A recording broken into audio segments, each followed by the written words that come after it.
안녕하세요. 걸핏하면 저한테 돈 뜯어내서 신우한테 퍼주던 시어머니 강력 퇴치하게 된 썰 들려드릴게요. 그동안은 그래도 며느리라 옳게라 참고 살았는데 뭐하러 그렇게 입 다물고 살았나 모르겠어요.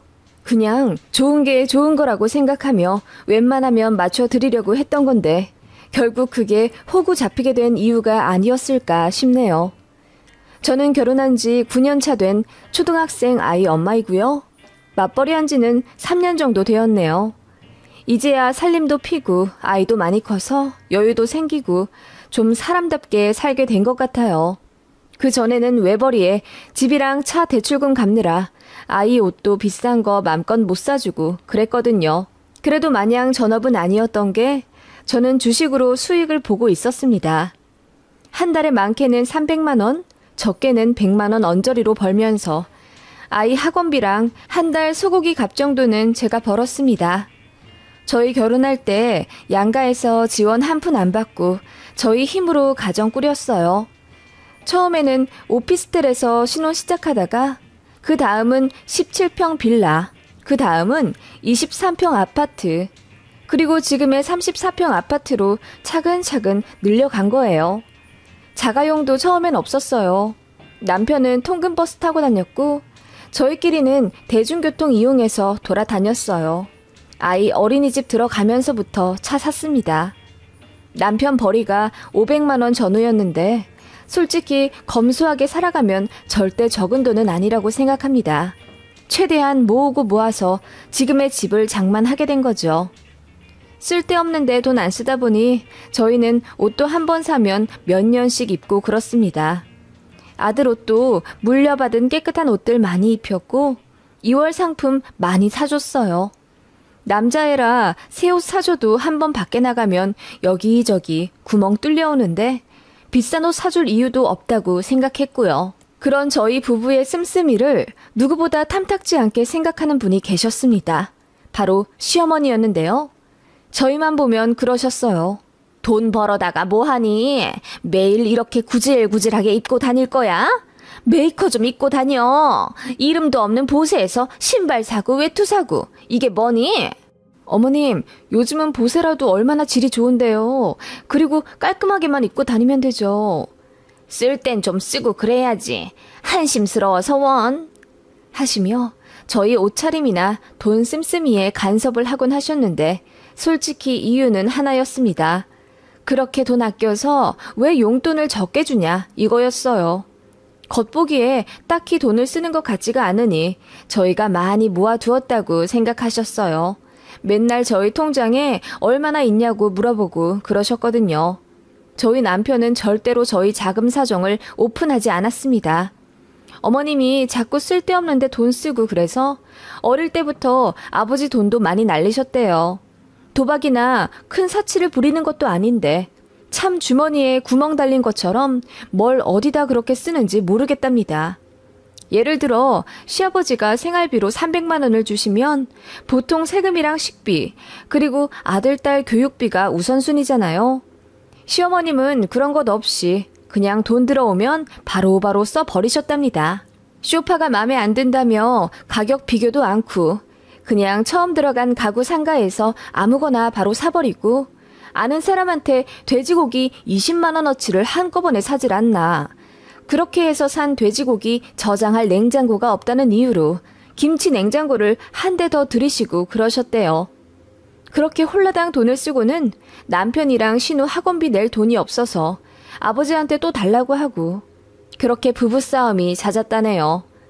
또 싸우기 싫은 어머님은 이제 학원 원장한테 찾아가서 학원비를 다음 달에 내게 해달라고 사정하고 그러시기도 했는데 그 과정에서 남편은 친구들한테 너무 창피한 모습을 많이 보았답니다. 어머님은 그 흔한 명품 가방도 하나 없지만 그렇게 즉흥적으로 돈을 써버리는 분이셨고 아버님은 참다 못해 어머님께 진짜 최소한의 돈만 주고 당신께서 가게까지 꾸리셨다네요. 저희 남편이랑 신우 학원비도 아버님이 직접 넣고 집에 필요한 물건이 있으면 아버님이 일하시다 틈틈이 시간 내서 사고 그러셨대요. 어머님은 그냥 경제관념이 좀 없으신 분 같아요. 남편은 그런 본인 어머니에게 학이 떼이고 떼어서 그런지 대학 입학하자마자 가계부를 썼대요. 본인이 알바해서 번 돈을 아주 체계적으로 모으고 소비했다고 하네요. 세상에 어느 20살 남학생이 가계부를 쓰겠어요? 남편은 그 정도로 본인 어머니를 금전적으로 신뢰하지 않는 편입니다. 그래서 돈을 많이 모아도 딱 해야 할 만큼의 도리만 하고 목돈을 드린다거나 하지는 않았어요. 아들이 돈 얼마나 모았는지 궁금해 하셔도 제 남편은 절대 오픈하지 않았습니다.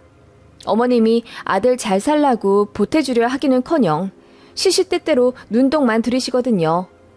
예전에는 어머님이 사고 싶은 거 사느라 그러셨던 것 같은데 신우 결혼하고 나서부터는 신우 거 사주시느라 그렇게 돈을 다 쓰신답니다. 저희 시댁은 좀 특이한 게 시모가 아들보다 딸을 더 좋아하세요. 그래서 그런지 신우를 엄청 안타까워 하십니다.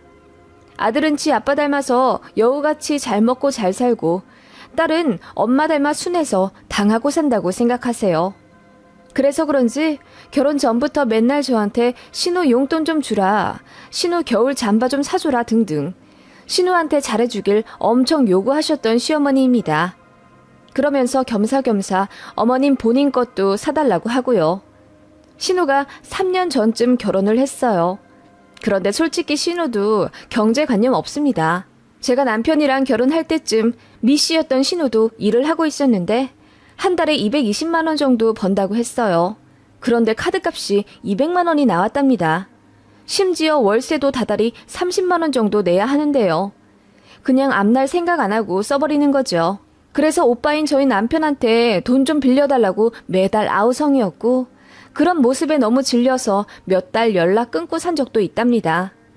그래도 신우가 무슨 상담 같은 거 받고 난 이후에는 소비 체계를 좀 바꿔서 적금도 붓고 그러는 것 같긴 했어요.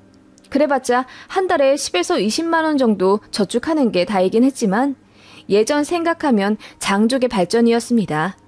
그러다가 결혼한 신우였어요. 신우 남편은 공무원인데 알다시피 월급이 그렇게 많지는 않잖아요. 게다가 신우 남편네 집에서도 결혼하는데 딱히 보태주지 않았다고 들어서 저희 시댁에서 신우네한테 신혼집 사는데 돈을 1억 정도 보태주셨다고 들었어요. 며느리로서 기분 안 나쁘냐고요? 아니요. 저는 오히려 좋습니다. 아버님이 신우한테 결혼자금 보태주지 않았더라면 시어머님이 저희 남편 닥달해서 여동생 결혼하는데 돈 내놓으라고 난리쳤을 겁니다. 저희는 저희 뜻이 있으니 양가에서 돈을 안 받았던 거고요. 신우는 처음부터 번듯한 아파트에서 신혼 살림을 차리길 원해서 집을 해달라고 많이 졸랐어요. 그게 3억 정도 되는 아파트였고 시댁에서 1억을 해주신 거죠. 그리고 나머지 1억 3천 정도는 대출금으로 남아있는 상태였습니다. 다달이 이자만 40만 원 정도 들어간다고 하더군요. 솔직히 요즘 같은 시기에 그 정도 이자 평범한 수준이고 신우 남편이 돈을 안 버는 것도 아닌데 어머님은 그게 그렇게 아까우셨나 봐요. 막무가내로 은행에 전화해서 우리 딸 돈도 별로 없는데 금리 좀 낮춰달라고 조르셨다더군요. 나중에 얘기 전해 듣고 제 얼굴이 다 화끈거리더라고요.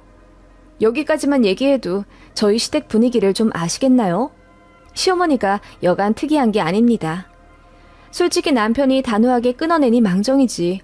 남편까지 덩달아 효자라 시어머니랑 신우한테 물렁하게 굴었으면 전 이혼했을 거예요.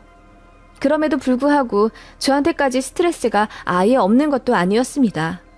제가 전업했을 때도 주식으로 수익을 봤다고 했잖아요. 그걸 시댁에서도 알고 있었습니다. 어쩌다 제가 주식하는 걸 신우가 알게 됐고 자연스레 시어머니 귀에까지 들어갔습니다. 제가 어떤 종목을 사는지 꼬치꼬치 캐 물으시더니 며칠 뒤에 전화하셔서는 이러셨어요. 세아가 너 세원글로벌 샀다고 하지 않았니? 내가 증권사 들어가 보니 이번에 20%나 올랐더라. 너 팔았니? 아니요. 아직 안 팔고 조금 더 있어 보려고요. 전망이 좋아서 장기 투자하려는 종목이었어요.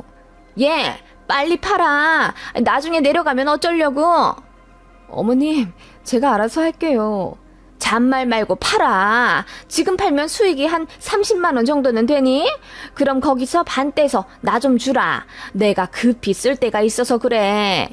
어머님, 자꾸 제 주식 가지고 이러시면 빨리 팔래도. 너 그러다가 내려가면 땅 치고 후회한다. 빨리 팔아, 응? 하시며 엄청 조르시더라고요. 물론 어머님 말을 듣진 않았지만 그렇게 밤낮으로 제 주식 가지고 그러는데 너무 스트레스 받더라고요. 그래서 시댁에다가는 저 주식 계좌에서 돈 다 뺐고 이제 아예 손 털었다고 거짓말했습니다. 그 정도로 어머님은 저희 주머니 사정에 너무 관심이 많으셨어요. 그렇게 시댁에다가는 비밀로 하고 저는 주식을 꾸준히 하고 있었습니다. 거의 수익권이었고 국제 정세가 많이 휘청하지만 않으면 웬만하면 제가 고른 종목은 거의 10에서 20% 정도 수익이 났습니다. 남편도 제 능력을 인정해줬고 둘이 많이 고민하다가 아파트 대출금도 거의 다 갚았겠다. 저도 일 시작해서 다달이 월급 들어오니 주식에 목돈을 넣어서 굴려보는 걸로 얘기가 됐습니다. 그렇게 처음엔 1,000만 원으로 시작했던 제 주식은 언 3년 만에 거의 5천만 원의 수익을 냈어요. 물론 중간에 시드를 계속해서 추가해서 넣었기 때문에 그 정도 수익을 본 거고요. 운도 좋았던 것 같습니다. 시댁에다가는 절대 말 안 했죠. 할 생각도 하지 않았습니다. 저희한테 5천만 원의 여유 현금이 있다는 걸 알게 되면 시어머니가 어떤 방법을 써서라도 반 정도 떼달라 난리 치실 게 분명했기 때문이에요. 그리고 그 돈 떼서 눈에 넣어도 안 아플 신호 주겠죠. 그래서 그 돈 고스란히 자유적금에 넣어뒀습니다. 결혼하고 맨날 대출 갚느라 저희 집 사정은 마이너스였는데 드디어 플러스가 되기 시작한 기점이 바로 그 주식으로 불린 5천만 원 덕분이었습니다. 저랑 남편은 너무너무 기분이 좋았고 금수저, 은수저들 조금도 부럽지 않을 만큼 저희 스스로가 자랑스러웠습니다. 5억도 아니고 50억도 아닌 고작 5천만 원이지만 저희한테는 너무나도 의미 깊은 돈이었어요. 핸드폰 모바일로도 저축한 내 돈의 금액을 확인할 수 있지만 저희는 종이 통장을 닳도록 바라보며 뿌듯해했죠. 그 통장은 저희 침실 협탁 안쪽에 넣어두었고요. 그러다 어느 날 시어머님이 볼 일이 있어 저희 집 근처로 오셨다가 하루 묵고 가신다며 집에 오셨어요. 어머님이 돈 관련해서 실언을 많이 하시긴 했지만 그거랑 관계없이 뭐 어머님이 저희 집에 자주 오시는 게 아니니까 깍듯이 모셨습니다. 저희 침실을 사용하고 싶다 하시는 걸 제 남편이 안 된다고 해서 저희 아들 방을 내드렸어요. 어머님은 거기서 벌써 기분이 안 좋으셨나 보더라고요. 내가 자주 오는 것도 아닌데 안방 내주는 게 뭐가 그리 어렵다니? 내가 뭐 니들 안방이라도 뒤질까봐 그래? 라고 볼멘 소리로 투정을 부리셔서 그냥 안방 내드렸습니다. 그렇게 하룻밤 주무시고 가셨고 저희 부부랑 아들은 출근과 등교 때문에 어머님보다 먼저 집을 나가게 됐습니다. 빈집에 어머님을 두고 가는 게 불안하진 않았어요. 어쨌든 남도 아니고 시어머니잖아요. 별일이 있을까 싶었습니다. 그런데 그날 저녁 집에 돌아와 보니 어머님께서 거실에 꼿꼿하게 앉아 계시더라고요. 예정대로라면 어머님은 점심쯤 저희 집에서 나가셔서 볼일 보시고 바로 시댁으로 가시는 거였거든요. 안 그래도 제가 일하면서 어머님께 전화를 드렸는데 안 받으시더라고요. 그래서 시댁 도착하시면 연락달라 메시지도 남겨드렸는데 답이 없으셨어요. 바쁘신가 보다 라고 생각만 했지 어머님이 시댁으로 안 돌아가셨을 거란 생각을 아예 못하고 있었습니다. 어머님, 댁에 안 가셨어요? 아님 볼일 보고 다시 저희 집으로 오신 거예요? 너 여기 좀 와봐라 하시며 어머님이 저를 불러 앉히시더군요. 제가 외투도 못 벗은 채 어머님 옆에 앉기가 무섭게 어머님이 무언가를 내미시더라고요. 이게 뭔가 하고 봤더니 제 통장이었습니다.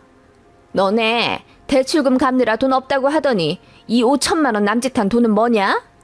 아, 어머님, 그건 너네 돈 없다면서. 근데 5천만 원이나 있으면서 나한테 용돈 100만 원도 안 줘? 어머님, 근데 이거 어디서 꺼내셨어요? 설마 저희 안방을 뒤지셨어요? 그래, 좀 뒤져봤다. 내가 내 아들 집 서랍 좀 열어보는 게 잘못이냐? 어머님, 그래도 이건... 저는 당황스러움을 넘어서 너무 화가 났어요. 말도 없이 안방을 뒤져서는 제 통장까지 꺼내보는 건 좀 아니잖아요. 아무리 시어머니라도 그렇죠. 이건 도가 지나쳐도 너무 지나쳤다고 생각했습니다. 그래서 왜 아들네 부부집을 함부로 뒤지냐고 따져 물어도 어머님은 뚱딴지같이 계속해서 5천만 원의 출처에 대해 궁금해 하시더라고요. 그래서 결국 얘기했습니다. 주식으로 몇 년간 수익 내서 목돈 만들었다고. 그랬더니 노발대발 화를 내면서 자기한테는 주식 안 한다고 거짓말 치더니 뒤로는 이렇게 돈 굴리고 있었냐고 저더러 음흉하다 어쩐다 난리를 치더라고요. 진짜 대체 누가 음흉한 건지 저도 화가 나서 받아쳤습니다. 어머님, 저희 아들이 아직 너무 어리잖아요. 나중에 하고 싶은 거라도 생기면 밀어줘야죠. 저희 이제 겨우 꼴랑 5천 모았어요. 애가 어려서 아직도 갈 길이 멀어요. 저희가 돈 모으면 어머님은 축하하고 응원해 주셔야 하는 거 아닌가요? 왜 화를 내시는지 모르겠어요. 꼴랑 5천? 나는 그런 돈 만져보지도 못했고 더군다나 네 신우 다달이 대출금 갚느라 고생하는 거 알고 있잖니? 그런 거 알면서 이런 큰 목돈을 없는 척해? 너 그러고도 가족이니? 그 말에 어이가 없어서 말문이 턱 막히더라고요. 이 상황에서 왜 신우 얘기가 또 나오는지. 시어머니는 계속해서 신우 핑계를 대면서 목돈이 생기면 가족한테 베풀어야 한다고 일장연설을 하시더니 결국에는 본심을 드러내시더라고요. 그럴 땐 부모님한테 1,000만 원씩 또 드리고 그러는 거다. 너는 그렇게 정이 없어서 친정에서도 별로 안 좋아하겠다 얘. 저희 부모님은 저희만 잘 살면 된다고 용돈도 잘 안 받으려고 하세요. 그런 분들이 1,000만 원이요? 절대 안 받으시죠. 우리 시훈이 대학 갈 때 등록금으로 쓰라고 넣어두라고 하실 분들인데요. 그럼 시부모한테라도 연락을 좀 했어야지. 내가 얼마나 궁핍하게 사는지 너 잘 알잖니? 네 시아버지가 얼마나 짠돌이인데 시어머니 생각은 안 나디? 하시며 호통을 치시는데 한 손에 제 통장을 꼭 쥔 채 놓지를 않으시더라고요. 제가 어이가 없어서 대꾸할 힘도 빠지더라고요. 남편한테 콜하니 같이 열받아는 하는데 오늘 중요한 업무로 야근 확정이라 어떻게 방법이 없더라고요. 어머님은 제 통장에 있는 돈을 안 주면 집에 안 돌아가실 듯 굳건해 보였습니다.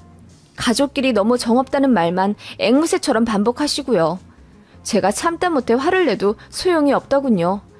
저도 진짜 이도 저도 안 될 바에 차라리 연이 끊기는 한이 있더라도 또라이처럼 굴자 싶더라고요. 그래서 어머님께 말했죠. 어머님, 그래서 제가 이 돈을 어떻게 하길 바라시는데요? 그제야 어머님 표정이 풀리면서 이러시더군요. 시온이 위에서 벌 날들은 많잖니. 그런데 네 부모님들은 언제 돌아가실지 모르는 일이고 이런 목돈이 생기면 부모님께 턱 하고 내드리는 게 효도하는 길이다. 내가 언제 니들한테 큰 돈 받아본 적 있니? 이럴 때 1,000만 원 정도 내놓아주면 좀 좋니? 물론 강요하는 건 아니야. 니들 마음이 예쁘면 그렇게 하겠지만 저 어머님한테 1,000만 원 드리면 저희 친정 엄마한테도 똑같이 1,000만 원 드려요. 제가 단호하게 이야기하자 어머님이 당황하시더군요.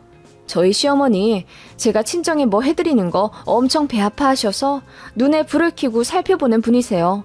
친정엄마 카카오톡 프로필 사진 보시면서 이거 이번 어버이날에 친정어머니 사드린 옷이니? 내 거보다 비싸 보인다?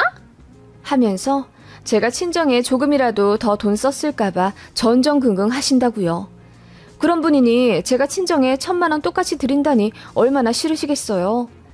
아니 됐다. 생각해보니 부모들이 받아서 뭐 하겠니? 그냥 네 신우 아파트 대출금이나 좀 갚아줘라. 오빠가 돼가지고 여동생 이사하는데 덜렁 냉장고 하나 해주고 끝이야 무슨. 그 냉장고 700만 원짜리고 저희는 결혼하면서 신우한테 뭐 받은 거 없는데요. 라는 말이 목구멍까지 올라오더군요.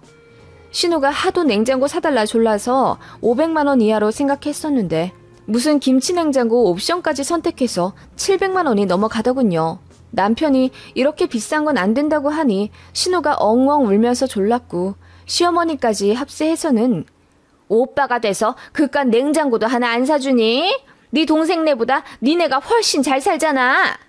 라고 윽박 지르면서 반강제적으로 사줬던 기억이 나네요. 아무튼 그런 신우한테 제 피 같은 5천만 원을 턱하니 내준다고요? 말도 안 되는 이야기를 시모가 하고 앉아있더라고요. 시모는 계속해서 이야기를 하길 주식으로 번 돈은 제가 노동해서 번 돈도 아니고 불로소득 아니냐. 말이 불로소득이지 그냥 꽁돈이나 다름없으니 가벼운 마음으로 신우한테 베풀라 하시더군요. 제 통장을 꽉 쥔 채로 말이죠. 이쯤 되면 이미 어머님 돈이나 다름없이 행동하시는 듯 했어요. 어머님, 신우 그 집이 3억짜린데 제가 5천만 원이나 보태라고요? 세상에 어느 올케가 신우 집 사는데 5천이나 보태줘요.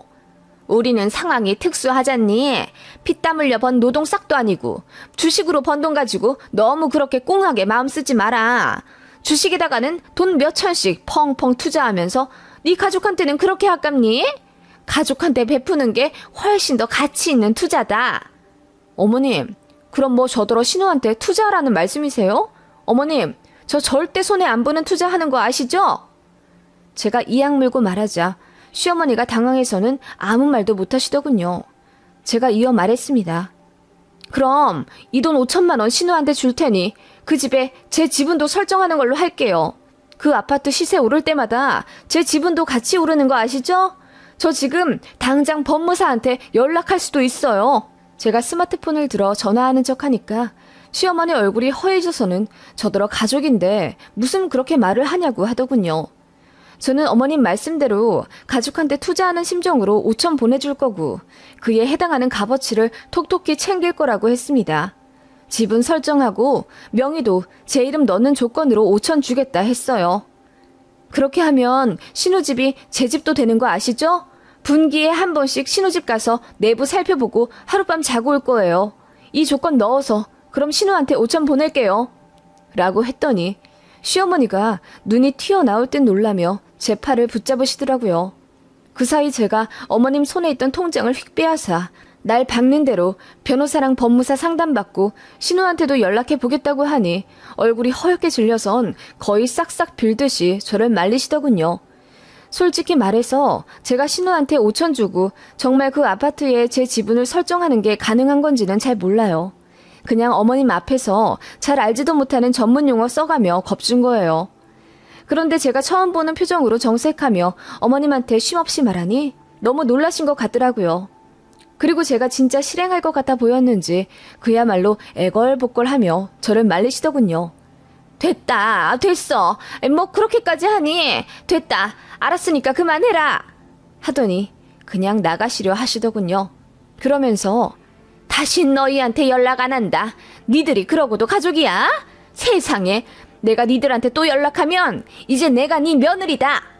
하시길래 제가 네, 알겠습니다. 라고 했어요. 그랬더니 저를 죽일 듯 노려보다 가시더라고요. 남편한테 말했더니 푸하하 웃으면서 잘했다고 하더군요. 제가 남편한테 그랬어요. 저도 이제 시어머니한테 연락하지 않을 거고 먼저 사과하지 않으시면 찾아가 뵙지도 않겠다고요. 한참 생각하던 남편이 그러자고 하더군요. 본인이 생각하기에도 어머님이 답없다 느껴진 거죠. 그 이후로 신우통에 연락이 오긴 왔어요. 신우가 잔뜩 화가 나서는 언니, 그렇게까지 무정하게 굴 필요 있어요? 우리 엄마 지금 머리 싸매고 알아 누우셨어요. 밥도 안 넘어간다는데 저러다 돌아가시면 언니 어쩌려고 그래요?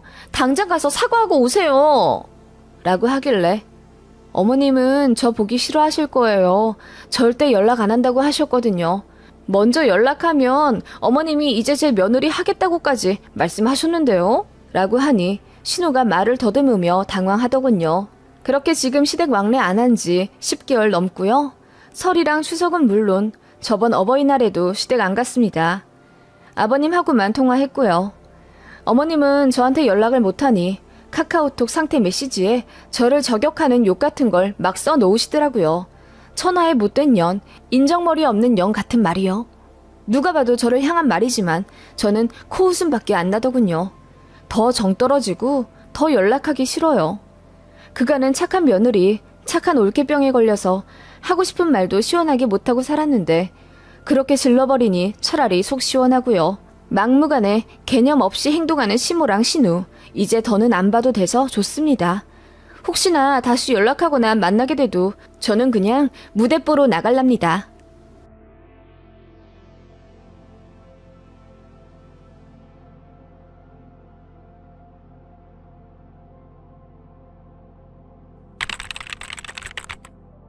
저는 얼마 전 파혼한 20대 후반 서울 사는 직장인 여성입니다.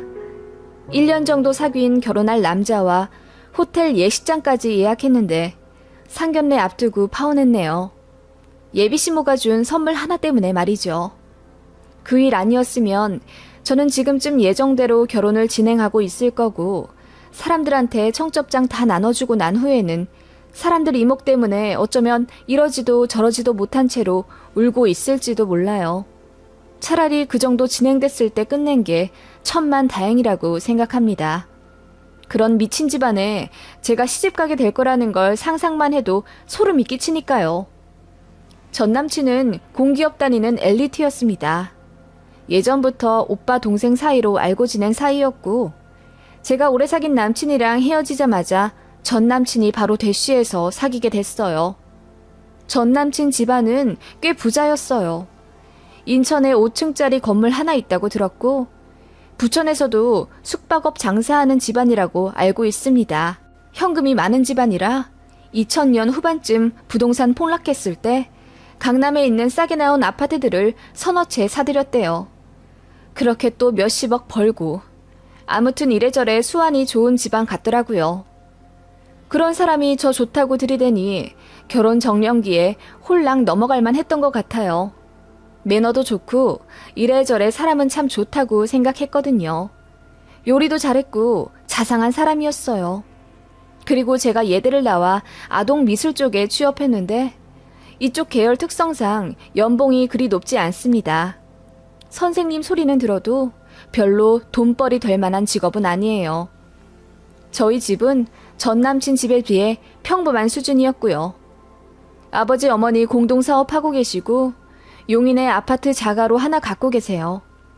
저랑 제 남동생 뒷바라지 해주시느라 고생하셨고 저는 저희 부모님이 늘 자랑스러웠습니다. 전 남친은 저한테 거의 올인하다시피 했어요. 진짜 지극정성으로 잘해주었고 저도 그런 모습에 흠뻑 빠졌던 것 같아요. 결혼하고 싶다고 사귀는 내내 노래를 부르더라고요. 자기야, 우리 엄마가 자기 보면 정말 좋아할 거야. 이렇게 예쁘고 참한 며느리 어디서 데리고 왔냐고 하면서. 내 얘기를 집에다 해드렸어? 응, 당연하지. 뭐라고 하시는데? 내가 좋다 하는 여자면 언제든지 오케이라고 하셨거든. 예전부터 그러셨어. 그리고 자기도 나랑 오래 알고 지낸 사이니까 알잖아. 내가 그동안 여자친구가 없었던 건 아니지만 자기처럼 결혼하고 싶어한 여자는 한 명도 없었다는 거. 내가 이만큼이나 좋아한 여자 분명히 우리 부모님도 좋아하실 거야. 말 나온 김에 이번 주에 식사하러 갈래? 사귄 지 반년 조금 넘었을 때 전 남친이 그렇게 자연스럽게 본인 부모님께 저를 인사하러 오라고 조르더라고요. 그래서 그 집에 갔는데 생각보다 부모님들도 괜찮으신 거예요. 아버님은 말수가 좀 없으시긴 했지만 워낙 무뚝뚝하다 하시길래 그런가 보다 했고요. 전 남친 어머님은 되게 고상하고 우아하시더라고요. 그래. 우리 진수 여자친구라고? 이름이 뭐예요? 엄마, 여자친구 아니고 예비 신부라고. 내가 결혼하고 싶은 사람이라니까. 아, 네. 저는 김은하라고 합니다. 초대해 주셔서 감사합니다, 어머님. 어머님이래. 나 벌써 시어머니 된 거야? 하시면서 웃으시더라고요. 솔직히 무슨 호칭을 해야 할지 모르겠더군요. 그래서 어머님이라고 불러드렸더니 쑥스럽다고 하시면서 마구 웃으시더라고요. 그런데 그게 좋아서 웃은 게 아니시더군요. 반전 이야기는 더 뒤에 가서 하겠습니다. 그날 첫 인사자리라 뭐라도 드려야 할 것 같아서 꽃다발을 가져갔습니다. 그랬더니 전 남친 어머니가 고맙다 하시며 받아주시더라고요. 그런데 받고 나서 그냥 구석에 처박아 두다시피 하는 게 보였어요. 뭐 식사 준비하느라 분주해서 그러셨나 보다 했는데 이것도 이유가 있더라고요.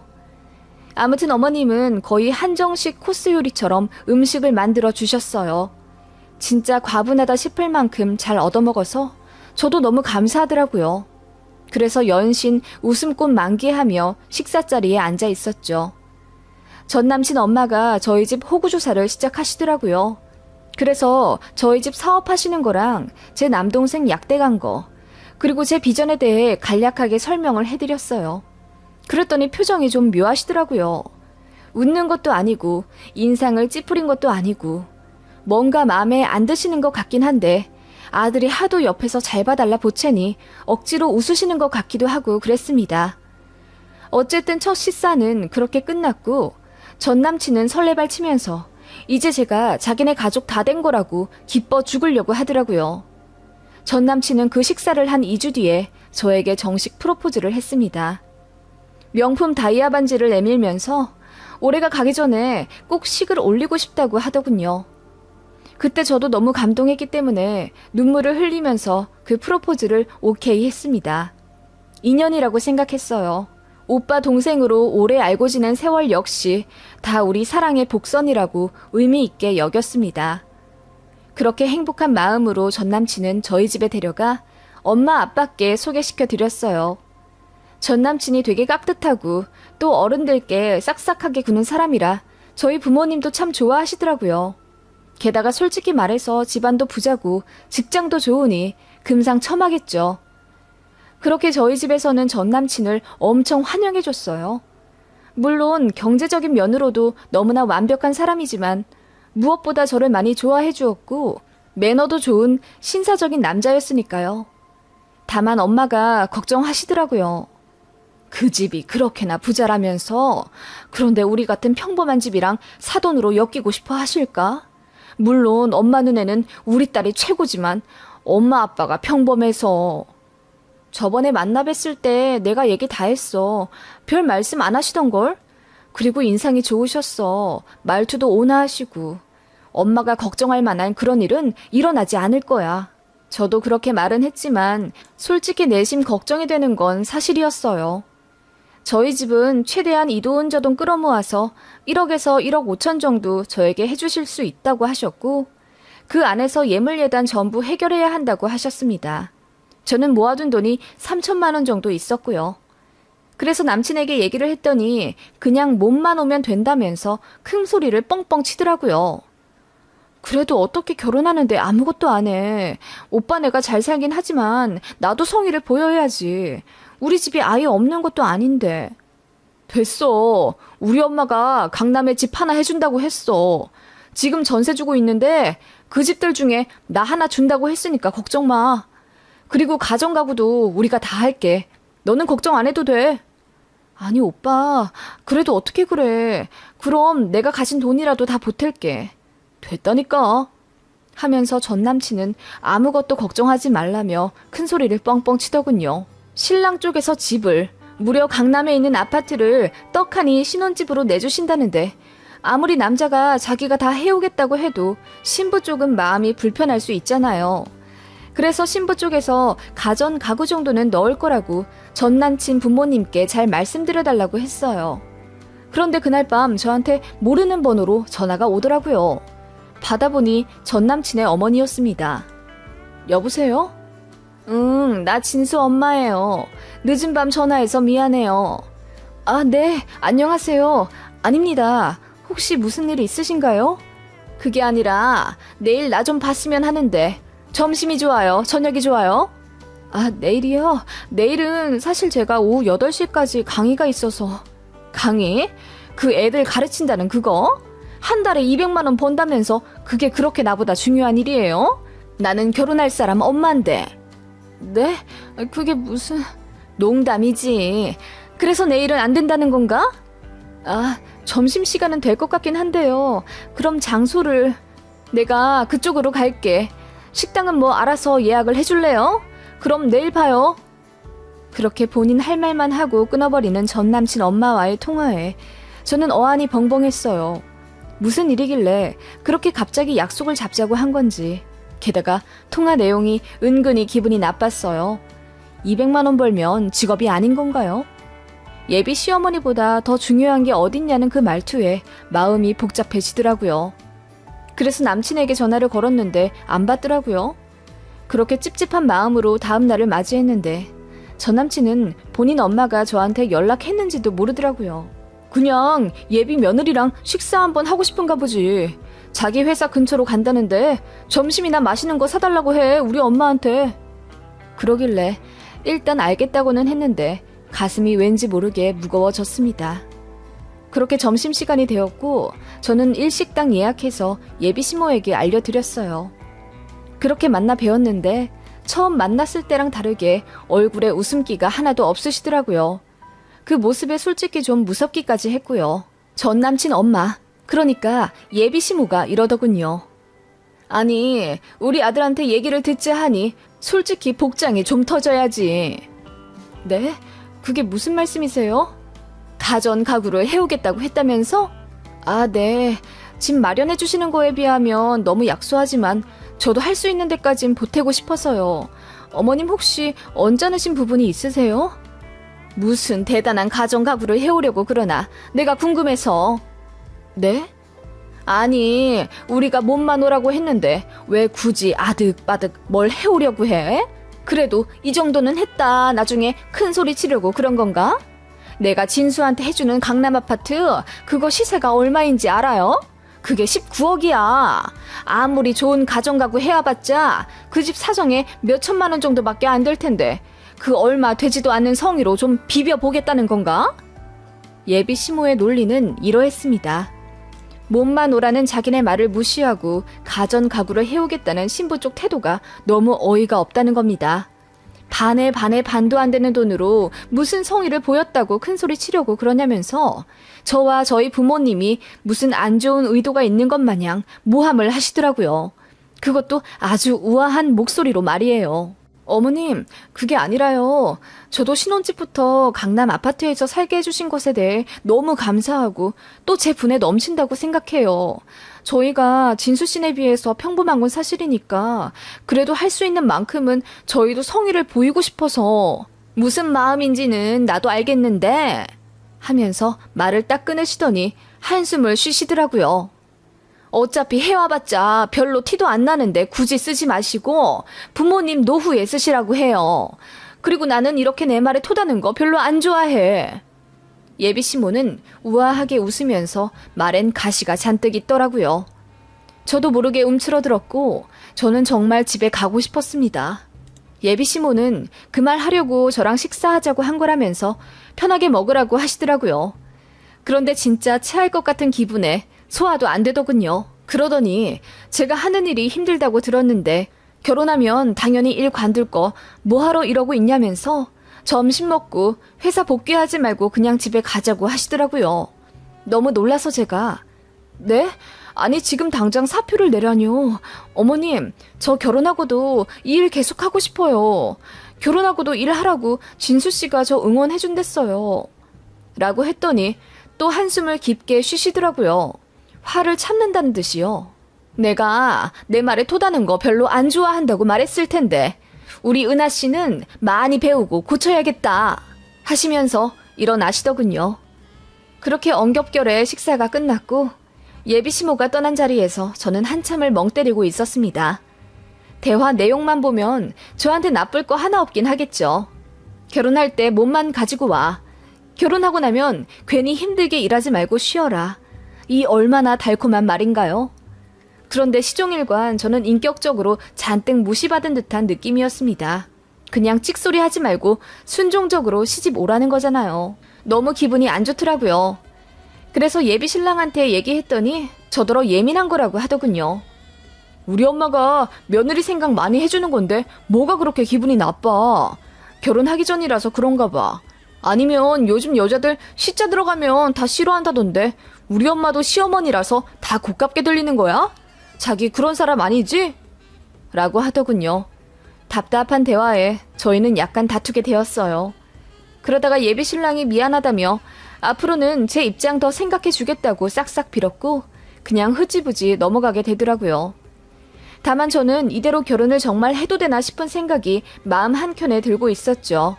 그 전에는 사실 너무나 완벽한 신랑감의 시댁이라고 생각했어요. 이런 집에 시집가는 거 정말 행운이라고 스스로 생각했죠. 예비 시모의 은근한 고압적인 태도에 기가 죽긴 했지만 제 친구들 중 몇 명은 그러더군요.